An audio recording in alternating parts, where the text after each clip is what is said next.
Hey there, and welcome to Kitchen Counter Crafts. If you like this video, would you please like, comment, subscribe, and share? And now let's get on with this review. Today this is going to be the first in basically a 5-part series of Fountain Pen Revolution. Some fountain pens from that website, and I have a bunch of them right here, as you can see. And the first one is going to be the Muft pen, and this one is pronounced M-U-F-T, and it's their freebie, so we're gonna go easy and then go from there. And I think I'm gonna do the Airmail next, which is this green one right here, and then the Indus is going to be the next, then the Darjeeling, and we're gonna work our way up to the Himalaya version 2. And the reason I'm going this way is because this goes from the most inexpensive. The Muft is actually the freebie pen that you get, and so we're gonna go from that one to this one, which is around $10. Then this one's about 15, 20, and then on up. So the prices vary because of the sale prices, and so, but it's going to give you an idea of all of these pens are under $50, and for the way that they come standard, and then we are just going to work our way up in pricing. So with that, I'm going to go ahead and get on with this review.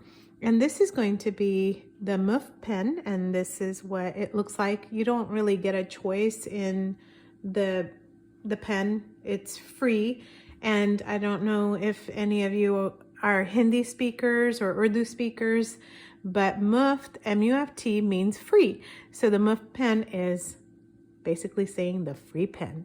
So there's a little lesson for you real quick. And the nice thing about this is that it unscrews, and the way that it unscrews, and you can take a look at the cap here. It's a plastic body, by the way. You have the place that this pen unscrews up here, and then down here you have the place that it unscrews for filling. So you can't accidentally unscrew it so that it comes out from this part. So we are going to be eyedroppering this pen, and it's kind of scary about eyedroppering, and at least it is to me, because I always feel like I'm going to do it wrong, and then all this huge amount of ink is just going to come pouring out wherever I'm at. But there are a couple things that you can do to really avoid that. So just a few things about the Muft pen. First of all, is that it's free, so you get what you get, but it only comes in the fine nib, and that is a standardized nib for you, and it is 5.5 size, and so you can change it up with others. Okay, let me see, is my camera having a hard time? There we go. Okay, that's much better. So there's the way the nib looks. So 5.5 nib, and by the way, for a free pen you get an ebonite feed. That is kind of nice, and it's free with a purchase, I think, of 35 or something like that. And then when this whole pen is capped, it is at 5.2 inches, and this part has a 3 milliliter capacity. So what I'm going to do is use this beautiful shimmer ink, and this is a cyan blue from the Atramentis. I'm sure I said that wrong, and some of you are cringing at my pronunciation of that, but this one is cyan blue and copper.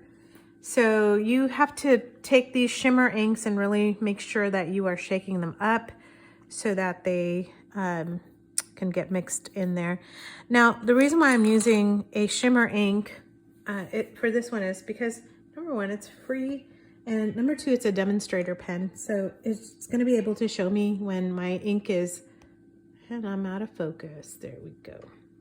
So it's going to show me where my ink is and how much it's filled up, and really the shimmer part of it, because sometimes I forget to shake and I don't want the ink settling out, so I thought this might be a good way to do that. So what do you need to get your pen to be eyedropper? And by the way, you can eyedropper an Ahab as well, and that's one of the selling points for noodlers. If you don't know what an Ahab pen is, it is also a pen that's under $25, and I've done a review on that. But you have this set of threads right here, and you're gonna need to get silicone grease, which is hilarious because this says silicone. I don't know why it says it that way, but that's just how I bought it. And some people say get like a Q-tip or something. I like to really put the grease in with my hand, so then I can feel you know, where it is on the threads, and I put it in on here, which you can't really get your finger all the way in, and so I kind of like to have it here also because, again, like I said, I'm paranoid, and so I want to make sure that this thing is sealed. So I'm just gonna put that on there, and I got a glob of it here, so I'm gonna just kind of wipe that off. And let's see this one, and I can actually get a little bit of my finger in there. So yeah, I know some of you are going, I can't get my finger in there. So you really want to make sure you got it on these threads. And then you need a syringe of some sort, and this one I also got from one of the pen places. And while it has the needle, I don't know if you need one or not. You can probably just kind of fill it up this way. I look like I'm doing surgery, but it's all right. So we're gonna see if it's actually gonna take up 3 mils of ink. So I'm gonna just draw up 3 mils because that's what Fountain Pen Revolution says it holds.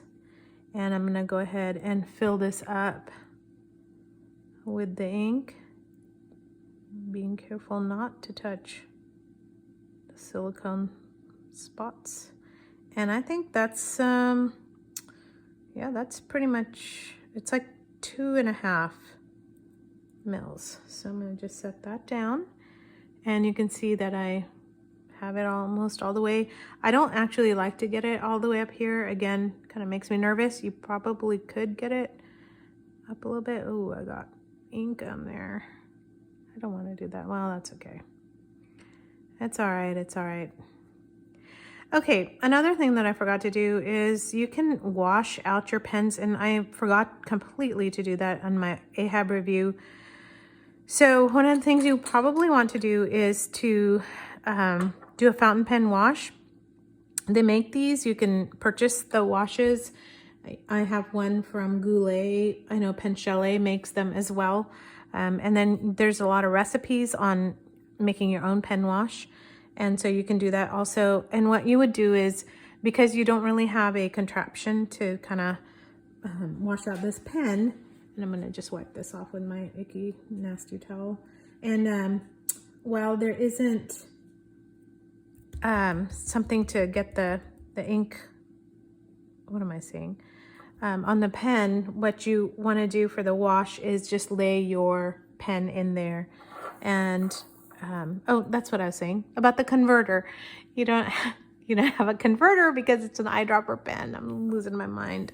And so anyway, you want to be able to just kind of rinse it out, because a lot of times you are going to get a lot of the grease and stuff. Okay, so I just went like this. That makes people go insane when you kind of tap out the ink from your pen. You can do that, or you can just be more gentle with it. I'm not known for being gentle with my ink pens, and so I just kind of toss it out there.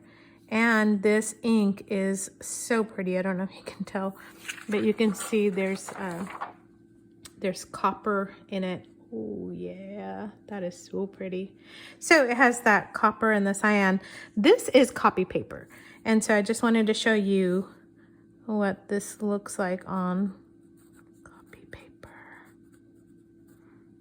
Okay, so on copy paper, it is not too bad. Actually, it's performing very well. A lot of people say that this is a very wet pen. I know that it matters what kind of ink you're using with this. So you probably want to kind of watch out for that. Now, when it's capped, it's supposed to be 5.5 inches. So let's see, is it? Yeah, right about 5.5. So that's correct. So that's a nice size for over here. And on copy paper again, I'm gonna just write Muft pen. You can see it. Fountain pen revolution. So writes very, very well. And that ink, I gotta say, is absolutely gorgeous. Okay, so that's copy paper. Another paper that I like to use for my calligraphy and art is 32-pound paper. So let's see how well this performs here. And this is, again,